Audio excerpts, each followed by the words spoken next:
नमस्कार। आज हम बात करेंगे इतिहास की एक बहुत ही दिलचस्प कहानी के बारे में।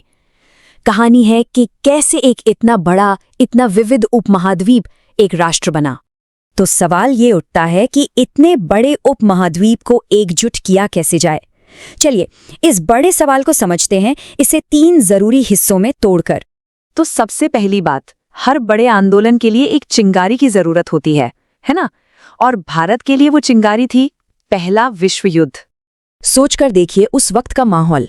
परिवारों पर नए नए टैक्स लग रहे थे। गांवों से नौजवानों को जबरदस्ती फौज में भर्ती करके किसी अनजान देश में लड़ने भेजा जा रहा था। और ऊपर से खाने पीने की चीजों के दाम वो तो बस आसमान छू रहे थे। यही वो माहौल था, यही वो गुस्सा था जिसने पूरे देश में एक आग सी लगा दी थी। और इस संकट का पैमाना कितना बड़ा था, इसका अंदाजा इस आंकड़े से लगाया जा सकता है। युद्ध की मुश्किलों के अलावा 1918 से 1921 के बीच फसलें खराब हुईं और इन्फ्लुएंजा की महामारी फैली। नतीजा करीब 1.25 करोड़ से लेकर 1.3 करोड़ लोगों की मौत हो गई। ये एक बहुत बड़ा आंकड़ा है।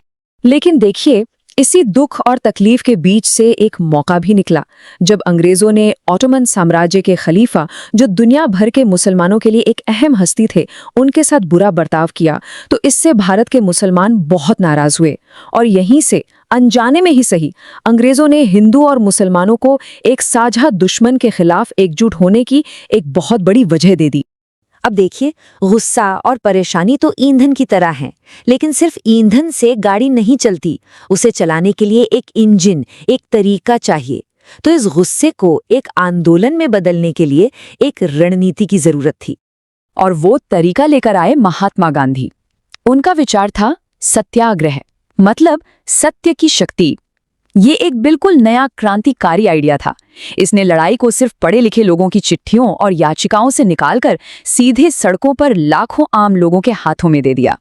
और इसी सत्याग्रह के विचार को जमीन पर उतारा गया 2 बहुत ही जबरदस्त तरीकों से, असहयोग और सविनय अवज्ञा। दोनों का मकसद एक ही था, ब्रिटिश हुकूमत को चुनौती देना, लेकिन दोनों के तरीके अलग अलग थे। इसका जो मूल मंत्र था वो गांधी जी की किताब हिंद स्वराज में मिलता है। आइडिया बहुत सीधा सा था। अंग्रेजों का राज यहाँ तोपों या ताकत से नहीं, बल्कि हम भारतीयों के सहयोग से चल रहा है।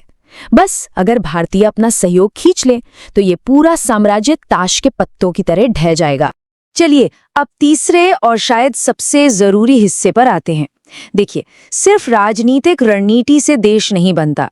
लोगों को दिल से ये महसूस होना चाहिए कि वो सब एक हैं, कि उनकी एक पहचान है।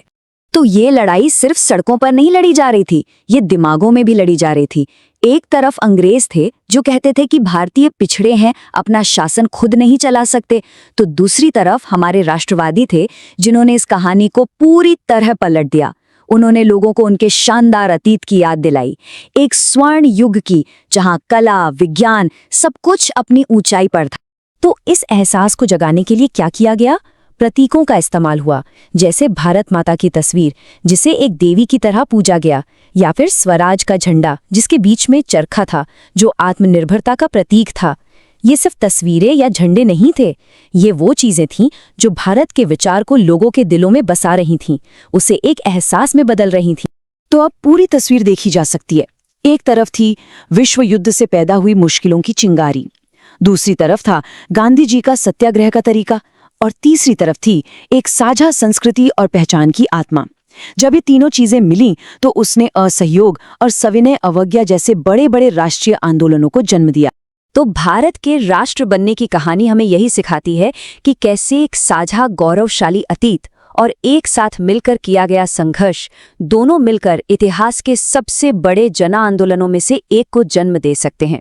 और ये हमें एक बहुत ही गहरे सवाल पर सोचने के लिए छोड़ जाता है कि आखिर वो क्या चीज़ है जो एक राष्ट्र को सच में एक साथ बांध कर रखती है।